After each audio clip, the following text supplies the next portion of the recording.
بسم اللہ الرحمن الرحیم. سامعین محترم السلام علیکم. اہل بیت اردو پوڈ کاسٹ کے تیسرے ایپیسوڈ میں آپ کا استقبال ہے. اب سے کچھ روز قبل میں قصص قرآن جو کہ آیت اللہ ناصر مکارم شیرازی کی تفسیر نمونہ میں موجود قرآنی واقعات پر مشتمل ایک کتاب ہے، یعنی قرآنی واقعات کو الگ سے کمپائل کیا گیا ہے. اس کو قصص قرآن کا نام دیا گیا. اس کا اردو ترجمہ میں دیکھ رہا تھا. اردو ترجمے کے مقدمے میں ایک عنوان ہے، انسانی زندگی پر داستان کا اثر. مجھے نہیں معلوم کہ یہ عنوان یا یہ مقدمہ خود آغا ناصر مکارم شیرازی صاحب نے تحریر کیا ہے یا کہ مترجمین میں سے کسی کی کاوش ہے یا اس کو کمپائل کرنے والوں میں سے کسی کی کاوش ہے. لیکن اس مقدمے میں کچھ دلچسپ نکات تھے تو میں نے سوچا کہ اس کو بھی آپ کے ساتھ شیئر کیا جائے. اس مقدمے کا عنوان ہے انسانی زندگی پر داستان کا اثر. قرآن کریم کا بہت سا حصہ گزشتہ قوموں کی سرگزشت اور گزرے ہوئے لوگوں کے واقعات کی صورت میں ہے. اس پہلو پر نظر کرنے سے یہ سوال سامنے آتا ہے کہ ایک تربیت کنندہ اور انسان ساز کتاب میں یہ تاریخ اور داستانیں کیوں ہیں؟ لیکن درج ذیل نکات کی طرف توجہ کرنے سے یہ مسئلہ حل ہو جاتا ہے. گزشتہ لوگوں کے حالات ان کے نہایت قیمتی تجربات کا مجموعہ ہیں اور ہم جانتے ہیں کہ زندگی کا حاصل تجربے کے علاوہ کچھ نہیں. تاریخ ایک آئینہ ہے جو اپنے اندر تمام انسانی معاشروں کا ڈھانچہ منعکس کرتا ہے. یہ آئینہ ان کی برائیاں، اچھائیاں، کامیابیاں، ناکامیاں، فتوحات، شکستیں، ان سب امور کے عوامل اور اسباب دکھا دیتا ہے. اسی بنا پر ان کی پوری عمر کے تجربات کو سمیٹ لیتا ہے. اسی وجہ سے حضرت علی علیہ السلام اپنے آبرومند فرزند کے نام اپنی تاریخی وصیت میں ارشاد فرماتے ہیں، اے میرے بیٹے، اگرچہ گزشتہ لوگوں کی عمر مجھ کو حاصل نہیں ہوئی، تاہم میں نے ان کے اعمال دیکھے ہیں اور ان کے واقعات میں غور و فکر کیا ہے اور ان کے آثار میں سیر کی ہے. اس طرح سے گویا میں ان میں سے ایک ہو گیا ہوں، بلکہ اس بنا پر کہ میں نے ان کی تاریخ کے تجربات معلوم کیے تو گویا میں نے ان کے اولین و آخرین کے ساتھ زندگی گزاری ہے. یہ وصیت امام علی علیہ السلام کی موجود ہے نہج البلاغہ میں.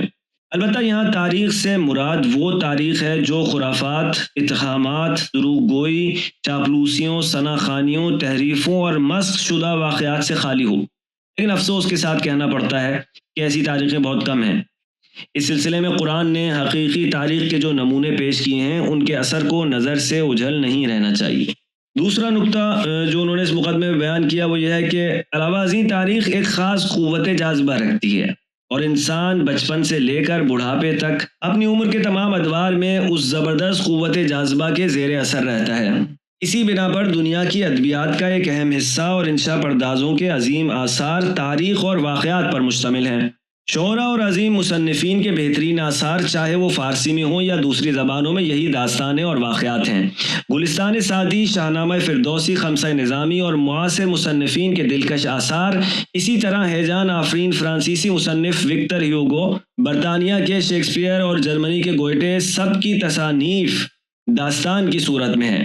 داستان اور واقعہ چاہے نظم کی صورت میں ہو یا نثر کی نمائش کے انداز میں ہو یا فلم کی شکل میں، پڑھنے والے اور دیکھنے والے پر اثر انداز ہوتا ہے اور ایسی تاثیر عقلی استدلالات کے بس کی بات نہیں ہے. اس کی وجہ شاید یہ ہے کہ انسان عقلی سے پہلے حسی ہے اور وہ جس قدر فکری مسائل میں غور و فکر کرتا ہے اس سے زیادہ حسی مسائل میں غوطہ زن ہوتا ہے. زندگی کے مختلف مسائل میں جس قدر میدان حس سے دور ہوتے ہیں اور خالص عقلی حوالے سے ہوتے ہیں اسی قدر ثقیل اور سنگین ہوتے ہیں، یعنی بھاری ہوتے ہیں اور اتنی ہی دیر سے ہضم ہوتے ہیں. تیسرا نقطہ، داستان اور تاریخ ہر شخص کے لیے قابل فہم ہے، جبکہ اس کے برعکس عقلی استدلال کی رسائی میں سب لوگ برابر کے شریک نہیں ہیں. اسی لیے وہ کتاب کے جو عمومیت رکھتی ہے یعنی قرآن کریم اور سب کے لیے ہے، نیم وحشی ان پڑھ عرب کے بیابانی بدو سے لے کر عظیم مفکر اور فلسفی تک کے لیے قابل استفادہ ہے، اسے حتمی طور پر تاریخ، داستانوں اور مثالوں کا سہارا لینا چاہیے. ان تمام پہلوؤں کو مجموعی طور پر دیکھا جائے تو یہ بات واضح ہو جاتی ہے کہ یہ تمام تاریخیں اور داستانیں بیان کر کے قرآن کریم نے تعلیم و تربیت کے لحاظ سے بہترین راستہ اپنایا ہے. خصوصاً اس نقطے کی طرف توجہ کرتے ہوئے کہ قرآن نے کسی موقع پر بھی خالی تاریخی واقعات ہی نہیں بیان کیے بلکہ ہر قدم پر اس سے نتائج اخذ کیے ہیں اور اس سے تربیتی حوالے سے استفادہ کیا ہے. چنانچہ آپ اسی صورت میں اس کے کئی نمونے دیکھیں گے. آپ کی سماعتوں کا شکریہ. خدا حافظ.